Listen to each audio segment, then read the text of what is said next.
जी हाँ, आप अपनी स्क्रीन पे देख सकते हैं कि हम दोस्तों, इंडिया, यूएसए, चाइना और रशिया के बाद चौथी जबकि मून के साउथ पोल पर सॉफ्ट लैंडिंग करने वाली पहली कंट्री बन गई है। लेकिन 23 अगस्त 2023 से सिर्फ 4 दिन पहले तक सिचुएशन यानी कि सिनेरियो बिल्कुल भी ऐसा नहीं था। हेलो फ्रेंड्स, अस्सलाम वालेकुम and welcome to smart info 360। 4 दिन पहले तक रशिया का लूनर 25 मिशन इंडिया के चंद्रयान 3 को मुकाबले की टक्कर दे रहा था। हुआ कुछ यूं था कि रशिया ने 11 अगस्त 2023 को अपना लूनर 25 मून के लिए लॉन्च किया था, लेकिन उन्होंने एक गलती की कि उसे बगैर अर्थ की रोटेशन करवाए डायरेक्ट मून के लिए लॉन्च किया गया और लूनर 25 ने चंद्रयान 3 से 2 दिन पहले मून के साउथ पोल पर लैंड करना था।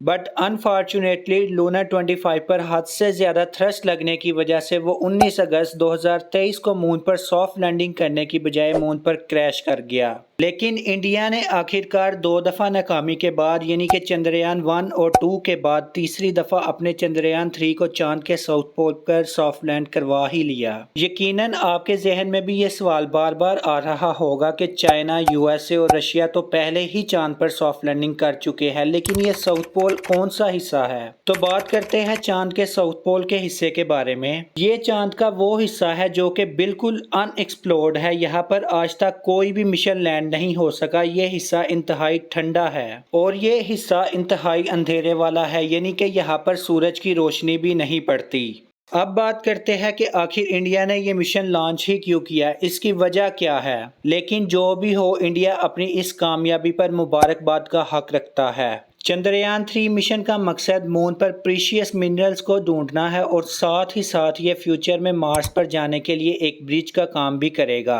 ये मिशन 3 हिस्सों पर मुश्तमिल है, जिनमें लैंडर, रोवर और propulsion मॉड्यूल शामिल है। चंद्रयान 3 में 7 तरह के इंस्ट्रूमेंट्स लगाए गए हैं, जिनमें 2 रोवर में और 1 propulsion मॉड्यूल में, जबकि 4 विक्रम लैंडर पर लगाए गए हैं। प्रोपल्शन मॉड्यूल के अंदर लगा इंस्ट्रूमेंट दूसरे प्लैनेट से आने वाली वेव्स को स्टडी करेगा और साथ ही साथ एक्सोप्लैनेट्स को ढूंढने की भी कोशिश करेगा। एक्सोप्लैनेट्स उन प्लैनेट्स को कहते हैं जहां पर लाइफ मौजूद हो सकती है और इस इंस्ट्रूमेंट का नाम शेप है।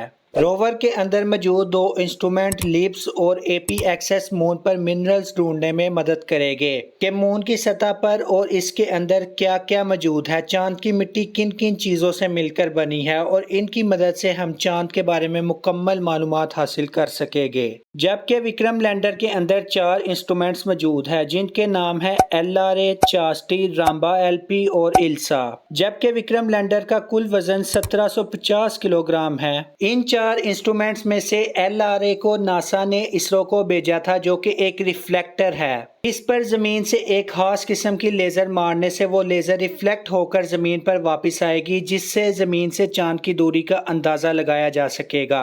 राम्बा LP का काम चांद पर मौजूद प्लाज्मा को स्टडी करना है, क्योंकि मून के पास जमीन की तरह कोई नेचुरल मैग्नेटिक फील्ड मौजूद नहीं, जिसकी वजह से सूरज का प्लाज्मा इस पर गिरता रहता है। इल्सा का काम चांद पर आने वाले ज़लज़लों को रिकॉर्ड करना है, जबकि चास्टी का काम चांद पर मौजूद गर्मी को रिकॉर्ड करना है, जिसे ज़मीन के अंदर 10 सेंटीमीटर नीचे रखा जाएगा।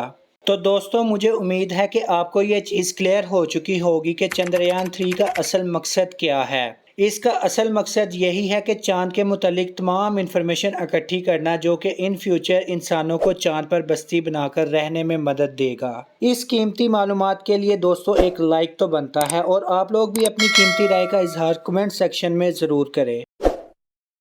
If you want to follow me on Instagram, the link is given in the description। तो आज के लिए बस इतना ही। इंशाल्लाह मिलते हैं किसी अगले इंटरेस्टिंग वीडियो में। तब तक के लिए stay curious, stay blessed। अल्लाह हाफिज़।